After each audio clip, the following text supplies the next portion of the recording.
Hello, everyone. What's going on? This is the Noah Gillian Show, and I, of course, am your host, Noah Gillian. So happy you decided to join in today. Joining me on the show today is our first guest on video and a first-time guest of the show, good friend Jalen Howard. What's going on, my man? What's good, boss? Good. Glad to be here. Big fan of the show, man. Much appreciated. Time Been to trying to talk some get you on for a Ravens. little bit now, so happily finally get you on. But it is the 11th of October, 2022. We're gonna do a little NFL talk his Ravens, talk my Eagles, and then also a little bit of fantasy as we wrap up the show. Before we get into the show, however, please hit that subscribe button if you're watching us on YouTube. If you're listening on Apple Podcasts, Spotify, please follow, subscribe, do all that good stuff. You can find all our handles for social media in the description as well. You can find Jalen on Twitter at JHowardHWRD_. Make sure to go give him a follow. Without further ado, let's just get right into it. So, Jay, your Ravens, Sunday night football last night, huge matchup with the Bengals, pretty much for first place in the AFC North. Snuck out a win. It was not pretty by any means, but ended up getting out of there 3-2 now, first in the AFC North. I've been talking about them a lot on the pod. I really like I really like them coming into the year. I'm excited to watch Lamar play. Blew a couple games that they probably should have won. So what are you seeing so far of the Ravens? And are you still, have them as one of the top contenders in the AFC? Oh, for sure. I was actually at the game this weekend. My voice Oh, just recovered from being out there. Oh man, it's it's been a tough stretch so far. We finally learned. That's the only thing I was screaming at the end of the game. We've learned because we've been going forward, being so aggressive on fourth downs in the goal line. It's like we don't have the best kicker ever at our disposal. It feels like that sometimes. But to see Isaiah likely pick up, I believe, it was 6, 7 yards, and then for us to be 4th and 2 down within the 10 yard line, and we kick the field goal, go up six. We put the pressure back on Joe Burrow for him to come out here and have to lead a drive to win the game, which I believe we should have did that against the Bills as well. We take our 3 points, we go up three. We put the pressure on Josh Allen. Josh Allen, MVP favorite for sure. Great quarterback. But he wasn't doing too much in that first half. We held them down to 10 points in the first half. Second half, of course, they went on that run. They shut us out in the second half, but they're all human. They all have to make those plays, especially with the pressure against some 2 minute drive. I feel like we gotta going forward. We have to be smart about our decisions going forward. John Harbaugh knows it. After the Bills game, he basically walked back to his decision to go for it on fourth now. yeah. I mean, so it was it tied at that time in the Bills game I'm referencing? Was it tied at that time and they got all the way down there, right? It was 20-20. We got the ball down to the 2 yard line. Lamar rolls out. Devin Duvernay is wide open, pretty much off the snap. Yeah. He claims that he couldn't see them off the snap. He said it was a lineman in front of him, which I can see. I can see it, but Mm-hmm. you can ask Pat Mahomes, you ask Aaron Rodgers, you ask Tom Brady. They make throws to spots and they hope for the best Right. in So those type of expect someone to situations. be there, not even really Yep. seeing them, just expecting someone. Yeah, I personally love the call. I mean, I might be on a little bit of an island there, but Ooh. I was saying in the last episode, like, I feel like you got to go out with your guys. And Lamar, outside of Josh Allen, probably one of the MVP favorites. So, like, you're down there. I feel like you take the three, but at the same time, you're right. Like, Josh Allen is on the other side. So, I feel like, and this is what I was listening to. I was listening to a show today. They were talking about it, like when the Raiders were going for it. McDaniels came out and said he's like, we're playing Pat Mahomes on the other side. Like we need to go for it on fourth down. We got to go for 2 point conversions because like they're gonna score. So I almost feel like at some point you got to trust your guys and like, listen, if we get seven, it's almost not insurmountable, but obviously they can come down and score a touchdown. But all they have to do is get it down within three. Josh Allen can run the ball, throw the ball. So I not that I obviously last night it worked out perfectly or Sunday night it worked out perfectly. But I think it is a little bit interesting just to kind of see. I always kind of like to go in that camp of trusting your best guys, but then again, you kind of saw both sides of the coin how you don't get it. Now it's easy. Now you just drive it right down and you can win with the field goal as opposed to tying it. So I think it's pretty interesting. Harbaugh has been one of the more aggressive guys I feel like in the league, going for it, especially on fourth down and stuff. Obviously with the best kicker in the league, probably in history, Justin Tucker. I mean, you think he's a little bit too aggressive at times, or is it just kind of like within the series of like a game flow, or what's your take on Harbaugh specifically with those calls? Uh, I feel like we're too aggressive in some points, especially Harbaugh. Harbaugh definitely is the head of that. But even down to Mike McDonald, we're what is it, fourth, it's 3rd and 10, and we're walking safeties down against the Dolphins. We're walking safeties down to the box. We blitz our slot corner. And of course, if you blitz your slot corner, you blitz your safety on 3rd and 10, it leaves you susceptible to big plays down the field. And that's what we saw with Tyreek Hill. Yeah, So, that's especially with guys like that. I mean, yeah. getting a little bit too aggressive there, but I mean, they're doing a lot of things really well. I was looking up some of the stats. I mean, the defense is playing pretty well in terms of being opportunistic. They're first in the league in turnovers per game. Obviously, they're not killing themselves. They're third in penalties or fewest amount of penalties per game with 4.6, but they're 28th in the league in opponents' yards per game. They're giving up almost 400 yards a game. Like it. What's your take been on the defense? Because I know I was big proponent. They're getting a lot of guys back healthy. Like I thought they were going to really step up. I think they've lost a couple guys through injury throughout the course of the year, but like kind of the tale of two stats right there. They're giving up a ton of yards, but they're also being opportunistic. So like, what's the realistic upside for this defense, I guess, going forward? I mean, the problems them have been the same for like past 4 or 5 years. We just can't get any pressure with our front four. That's what it stems from. Odafe Owe is a great prospect, but he just has to step up. He has to give us more on that D line. He did well against the Bengals last weekend, well on Sunday. He played pretty well, but we just can't get any rush, and we're overcompensating on the back end because we got burnt last year, not having any cornerbacks and not having any DBs that were eligible to play from injuries and things of that nature. So we kept, I believe, seven safeties, six safeties, and seven cornerbacks. So we overcompensated there. So if you go down the roster construction, then you only give yourself 4 or 5 D linemen that you can rotate Mm-hmm. and and and have be difference makers on that D line. So it just stems with that front four. Our front four is not getting any pressure. Our linebacking core isn't the best. Patrick Queen he's Yeah, decent. He's he's very that. good. Yeah, He's he's definitely that guy. yeah. I don't know he's that guy. That's maybe a stretch, but he's really good in pass coverage. He still has some things he has to work on as far as run Okay. coverage and filling gaps and things of that nature. But yeah, we're letting teams get comfortable against us, and we let teams do what they want to do.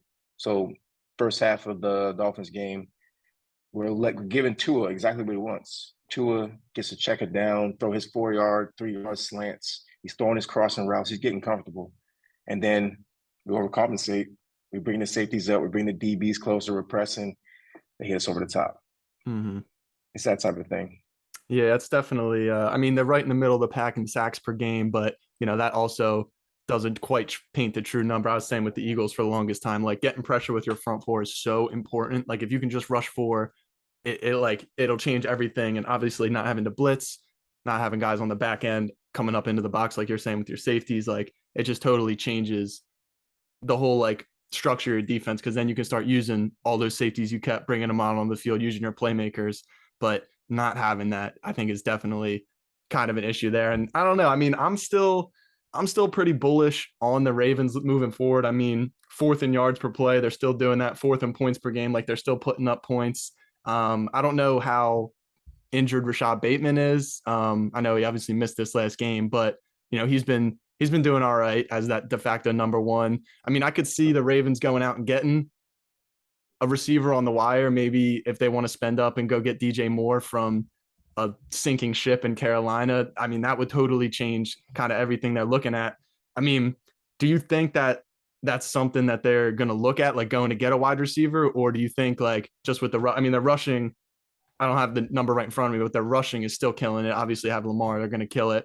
J.K. Dobbins is getting better, getting more healthy, getting Gus Edwards back in a week or two. But do you think the wide receiving core is going to be enough, come the end of the season? I mean, I don't think we'll spend up and go get anybody. That's just not our DNA. We really just outside of Marcus Peters and Calais Campbell, I can't think of any other trades. We've gotten star guys, so that's not really part of our culture. So I don't think we'll spend up and go get anybody. And DJ Moore, not really the archetype of player that I would like. I would like more of a aerial threat, red zone threat, Mm-hmm. 6'2", 6'3", and taller type of guy. Chase Claypool, I would love to Yeah, grab him. could be had. It definitely won't happen, being us. That's probably our biggest rival. That's true. I didn't even Yeah, think so about it that. definitely won't happen. But somebody of that caliber, DK Metcalf, of course, would be lovely. But I don't think we'll spend up and getting anybody. I think where we're constructed now, we still can be we still can be a contender. Okay. Yeah, I Bateman mean, is more than enough. it Duvernay surprisingly is tough, bro. yes. He's looked pretty good. He was kind of like a fringe guy last year, but Yep. really kind of stepping up. Yeah, we used Duvernay in a great role this week. We use him in the Debo Samuel light version, that type of role. He got some touches out of the backfield. Uh, got some touches, short passing game, and he was wide open twice deep. Lamar just wasn't having one of his best games, didn't hit him. On another night, I think Lamar will make that pass. Mm-hmm. But the offense is not the problem. The offense will be good.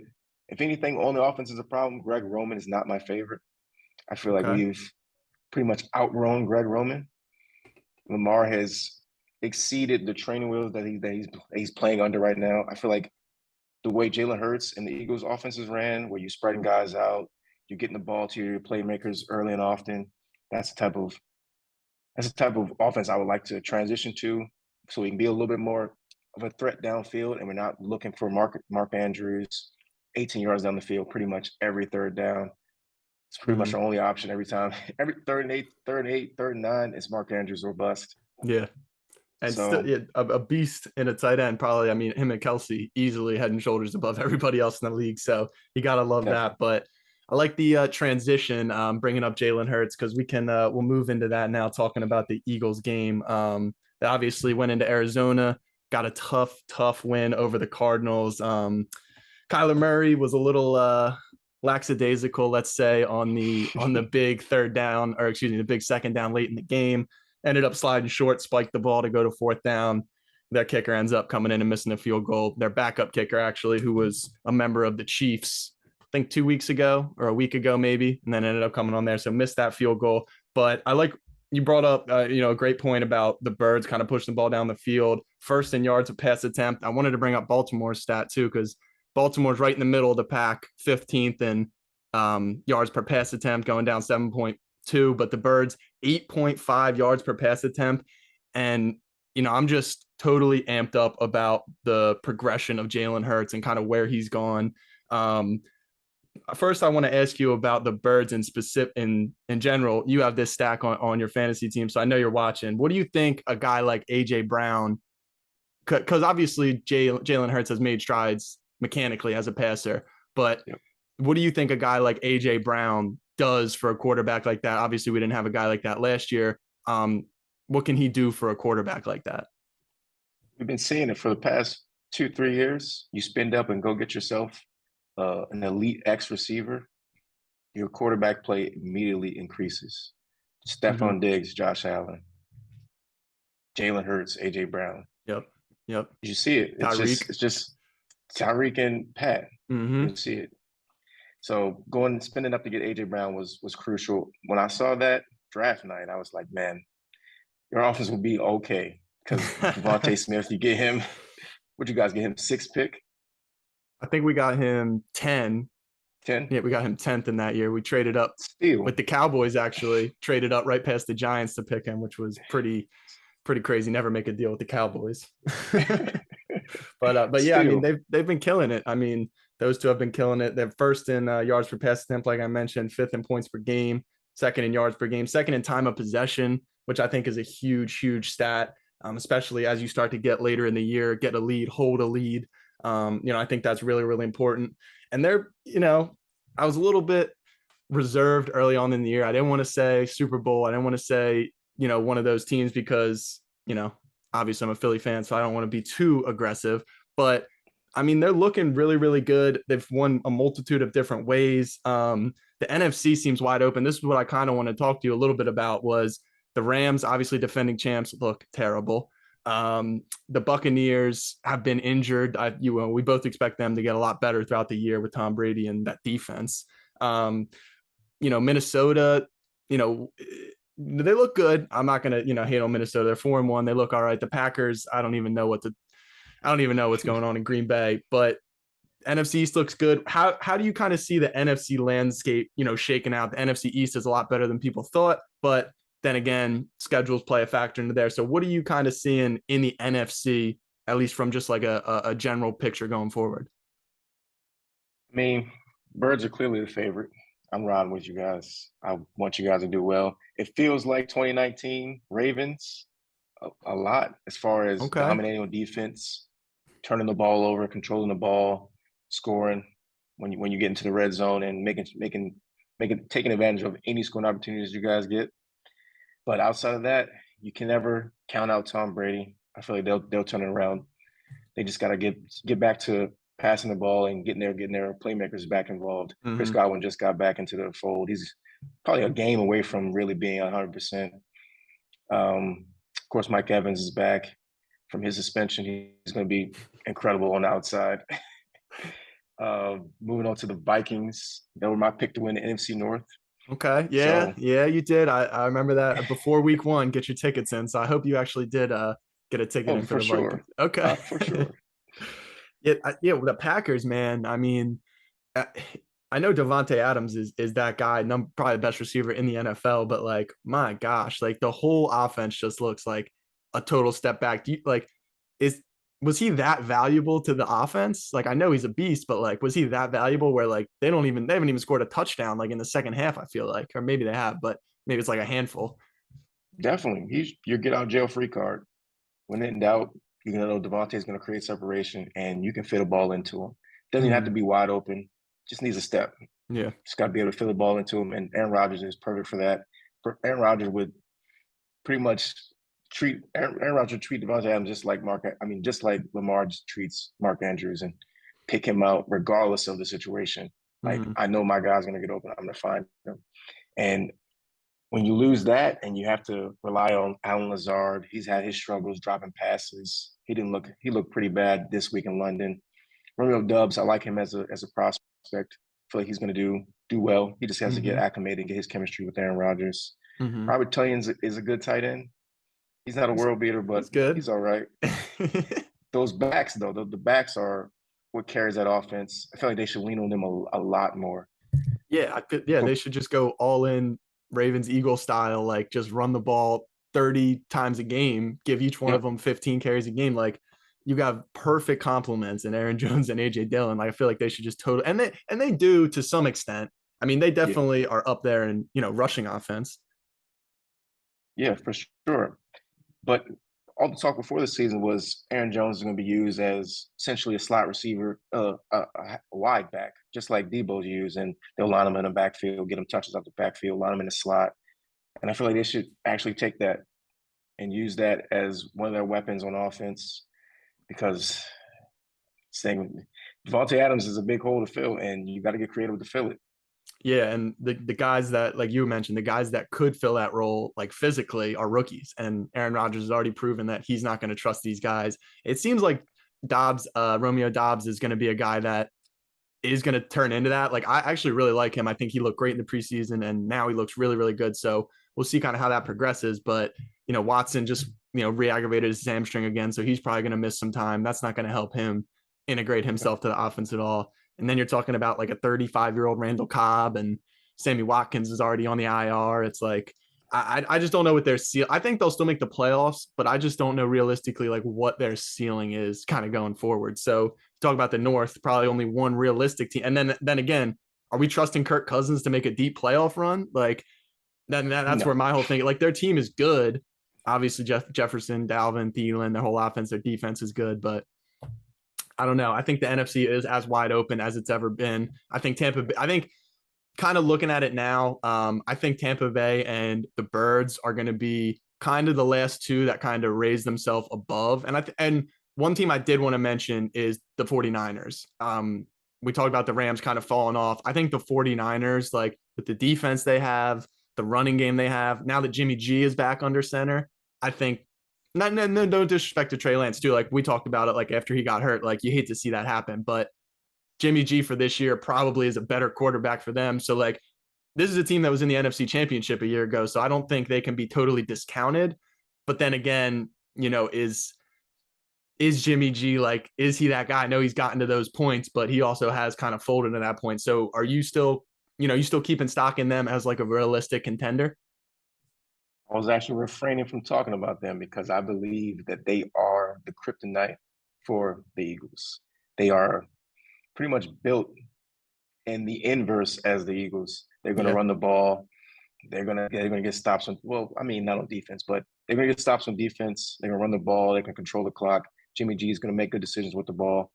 I feel like if the Eagles and the Niners matched up, I might give the nod to the 49ers just based on the way they're gonna play you guys. Yeah.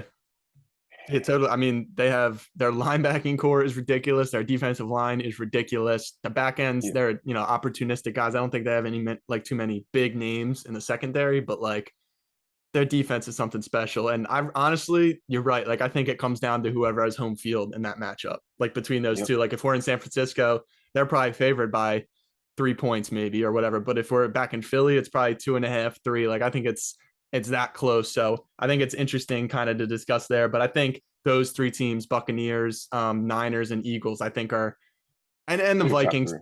Yeah, I'll put the Vikings in there just because their schedule, they're already 4-1. I think they'll be there, but upside wise, I think it'll be not too hyped about Kirk Cousins and and that offense, even though they'll probably win that division pretty much outright. But that's gonna wrap up our NFL talk, and I wanted to get into some fantasy football discussion. Obviously, we're in a league together, big time fantasy guys. So me and my cousin actually had this discussion. It came up. I've seen it on Twitter a little bit too. It's been this narrative, at least in everyone, all the experts and all that stuff, that you got to get your running backs early. Fantasy football first round always been running backs early, first couple picks always been that. But this year we're kind of seeing a little bit of a changing of the guard. I mean, Cooper Kupp is the leading player in all of fantasy, and there's 3 wide receivers that have more points than the highest running backs. So first off, Jay, I wanted to talk about your general strategy before we kind of get into that. In the years we've been playing, obviously, and then like coming into this year, have you been more of a running back guy, or have you been someone who has prioritized those big name wide receivers early in drafts?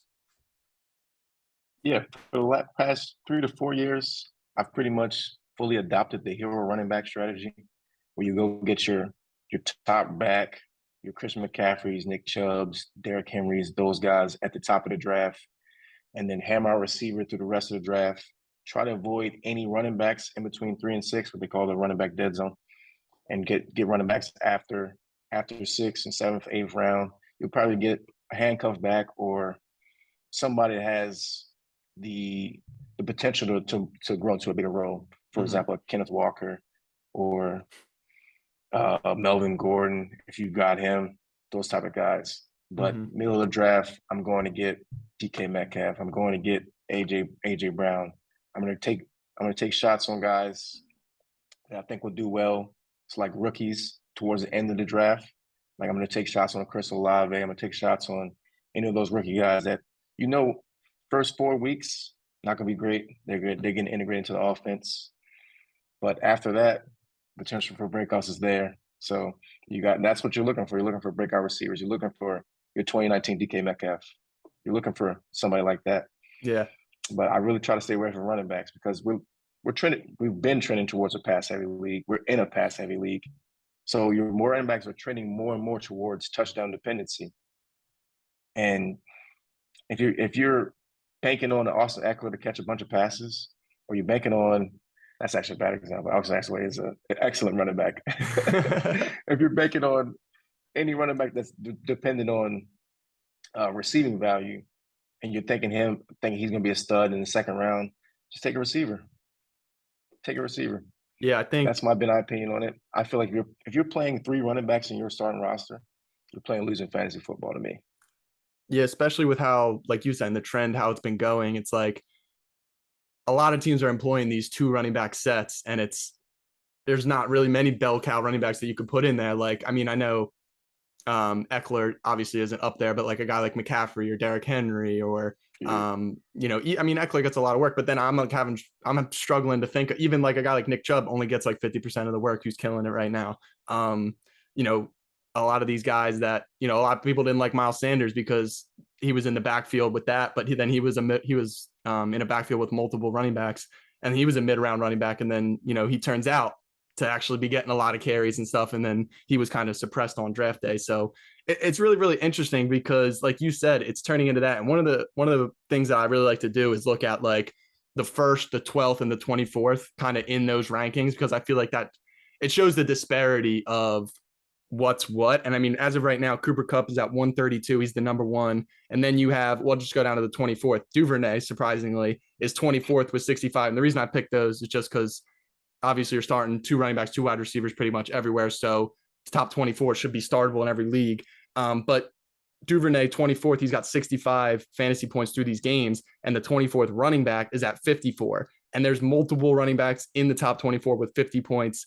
And then even up to the 12th, you have Miles Sanders, number 12, with 73 points. And you have all these wide receivers outside the top 10. There's like another 6 wide receivers outside the top 12 who have more than that amount of points, a top 10 or a top 12 running back, which would be a number one starter on a lot of teams. So like, I think the strategy that you said, the hero running back, like getting your stud number one guy in the first round and then just hammering the wide receivers, is the perfect like kind of adaptation to like the zero running back strategies that people try to employ, which I don't really like that much, because I think you're relying on a lot of luck to get those guys in the middle. And even if I know teams in leagues that I'm in that have Tyreek Hill, Jamar Chase, and AJ Brown, so to speak, or whatever. And like, yeah, they're like, they might have like a win or two, but like, they're not like those teams that are absolutely dominating. Teams that are dominating have, got lucky with guys like Nick Chubb in the middle, or, Austin Eckler starting to blow up now.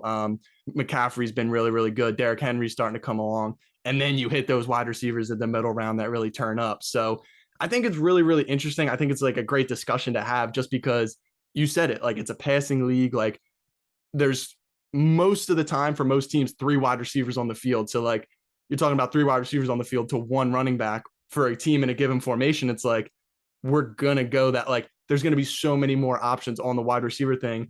So, but that kind of brings me like to my next question is like, does the scarcity, how it's becoming even more scarce, I feel like, does that put an emphasis at all? Like, because in our league we were in this year, I had obviously Cooper Kupp as a keeper later. So I was thinking I'm hammering running back because I already have my stud wide receiver, and I'm hammering a bunch of running backs because like they're gonna go down at some point. So now my next question running into that is like, is having the depth at running back, even if you like in the dead zone or whatever, even if you might have to take some guys who you might not love, is that depth at running back, worth it over a guy like who you were saying, DK was going in like the 5th round, Tyler Lockett in like the 6th, 7th round, Olave in the 8th round. Do you think the depth at running back is worth the trade-off? I guess I'm asking about for like the wide receivers there. Absolutely not.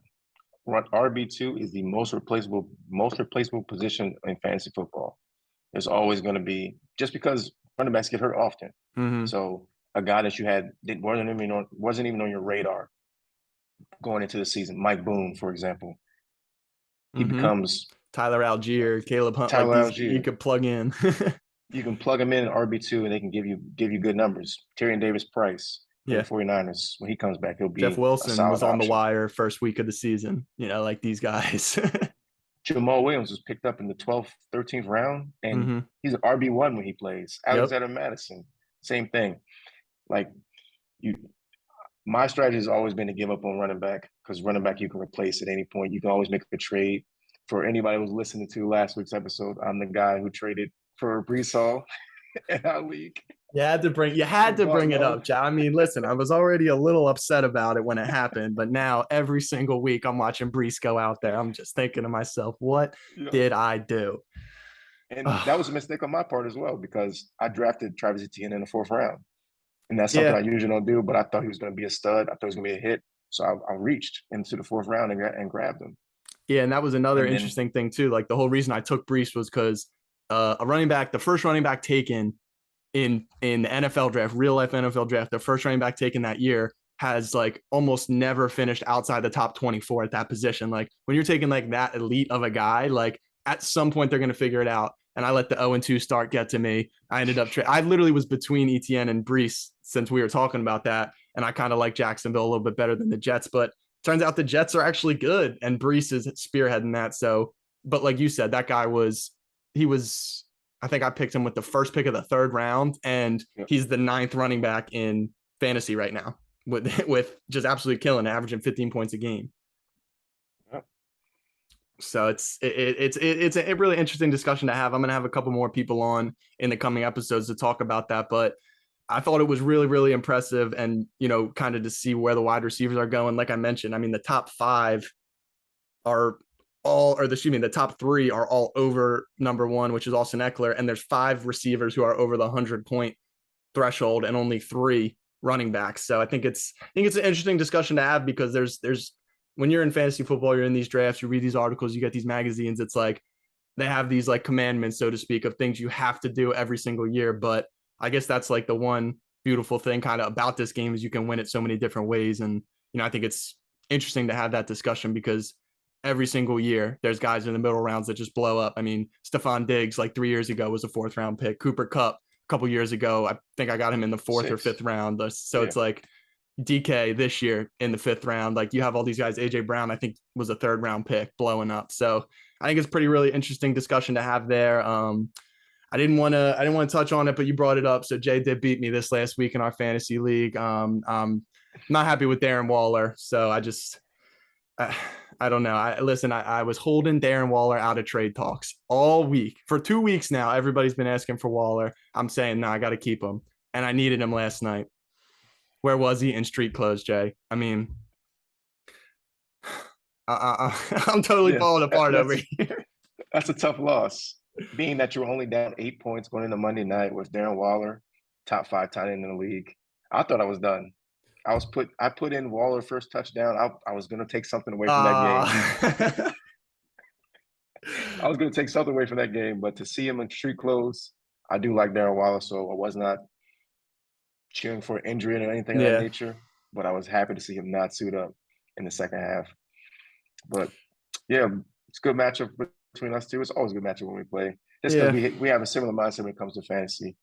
We're Yeah. I'm going after the loving. same type of guys. You consistently beat me to the wire to all these good players that are on the wire.